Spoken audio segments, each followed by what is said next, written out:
بسم اللہ الرحمن الرحیم۔ ابو طالب کے انتقال کر جانے کے بعد حضور صلی اللہ علیہ وسلم کا کوئی حامی اور مددگار نہ رہا، اور حضرت خدیجہ رضی اللہ تعالی عنہا کے انتقال کے بعد حضور کو کوئی تسلی دینے والا باقی نہ رہا۔ چنانچہ کفار قریش کے ظلم و ستم سے مجبور ہو کر کے حضور صلی اللہ علیہ وسلم نے طائف کا ارادہ فرمایا کہ شاید وہاں کے لوگ اسلام کو قبول کر لیں اور اسلام کے حامی اور مددگار بن جائیں۔ چنانچہ زید بن حارثہ رضی اللہ عنہ کو لے کر کے حضور صلی اللہ علیہ وسلم طائف چلے گئے۔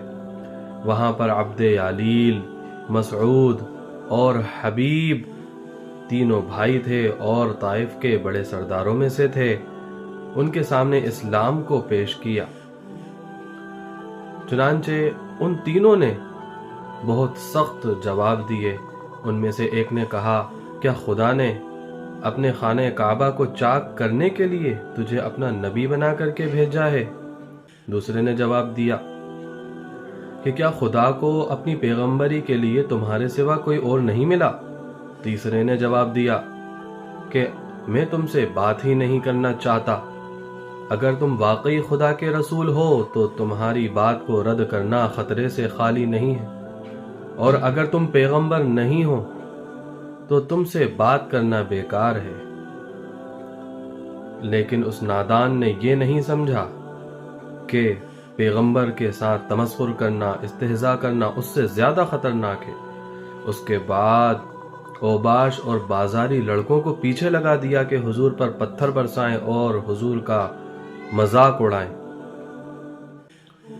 چنانچہ ان ظالموں نے حضور صلی اللہ علیہ وسلم پر اتنے پتھر برسائے کہ حضور صلی اللہ علیہ وسلم زخمی ہو گئے، خون سے لہو لہان ہو گئے۔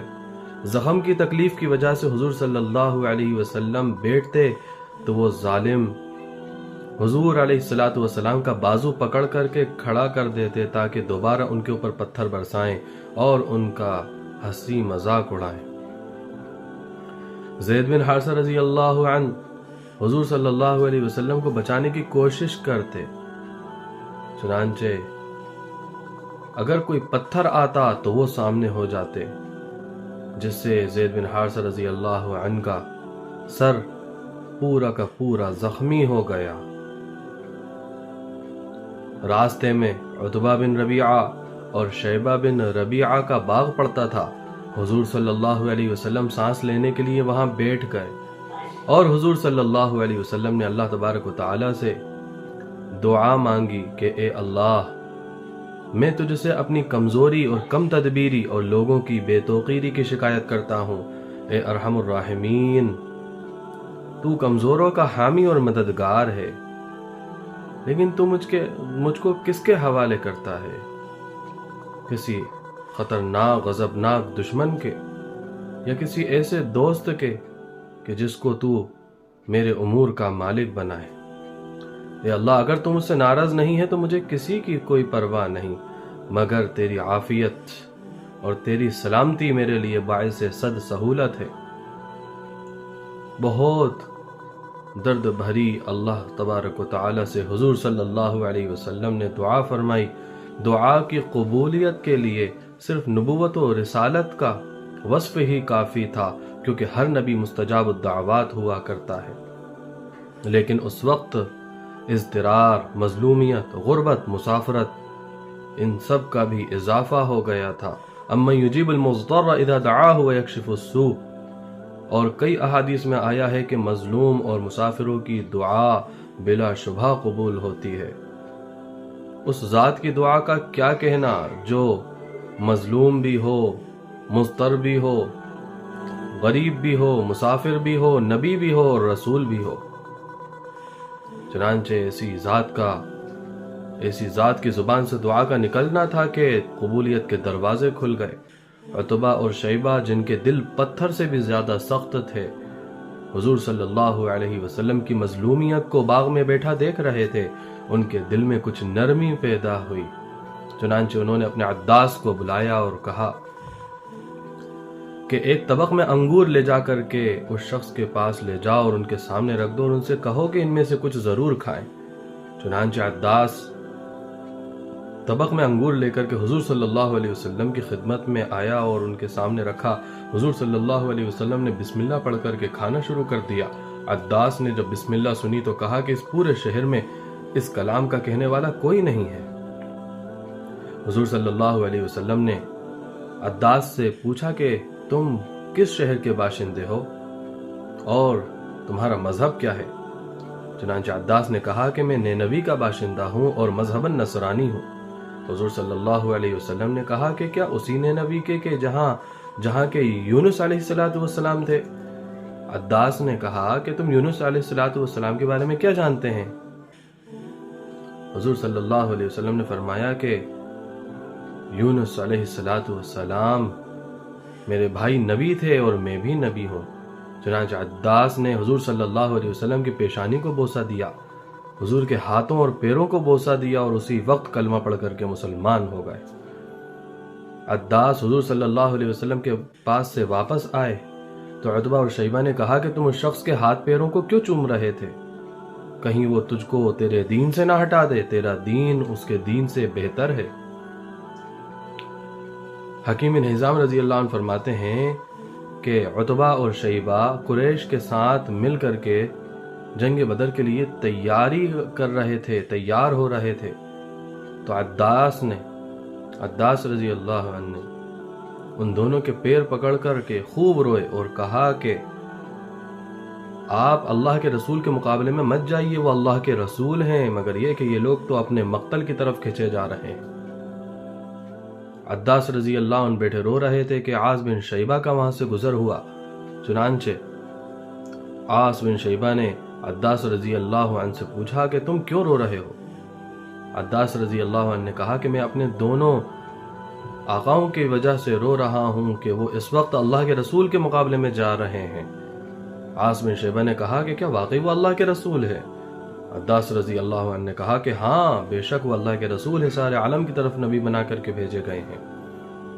حضرت عائشہ رضی اللہ تعالیٰ عنہ فرماتی ہیں کہ میں نے پوچھا حضور صلی اللہ علیہ وسلم سے کہ حضور، احد کے دن سے بھی زیادہ کوئی سخت دن آپ کے اوپر گزرا ہے؟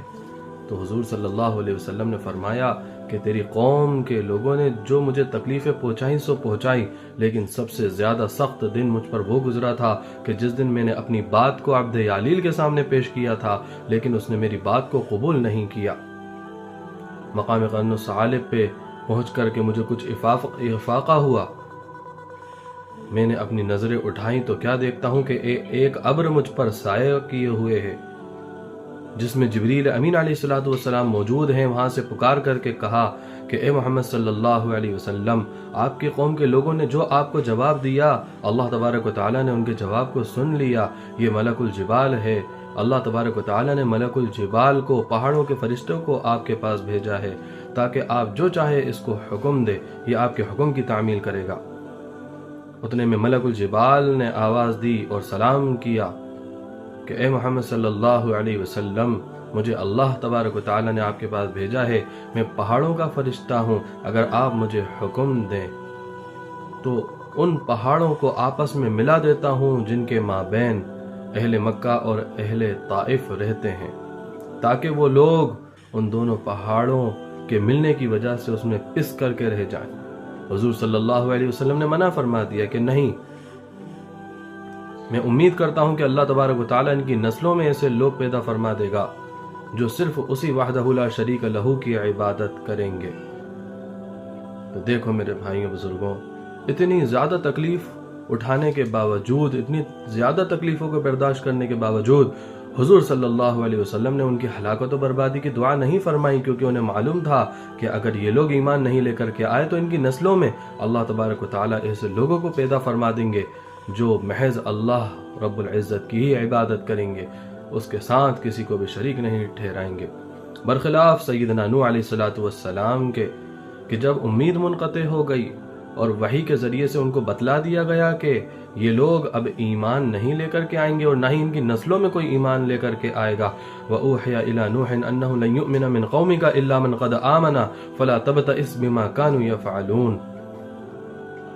تو حضرت نوح علیہ السلام نے ان کی ہلاکت و بربادی کے لیے دعا فرمایا، انک لا تذر علی الارض من الکافرین دیارا۔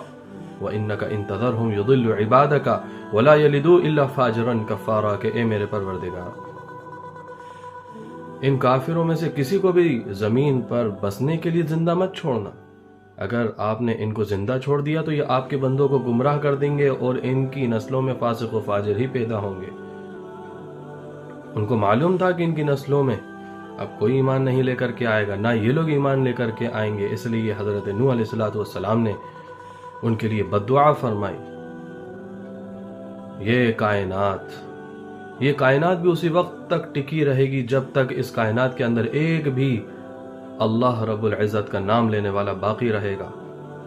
جب اس دنیا سے وہ بندہ بھی ختم ہو جائے گا، اس دنیا کے اندر ایک بھی بندہ اللہ کا نام لینے والا باقی نہیں رہے گا، تو اللہ تبارک و تعالی یہ نظام کائنات کو بھی دھرم برہم فرما دیں گے۔ وآخر دعوانا الحمدللہ رب العالمین۔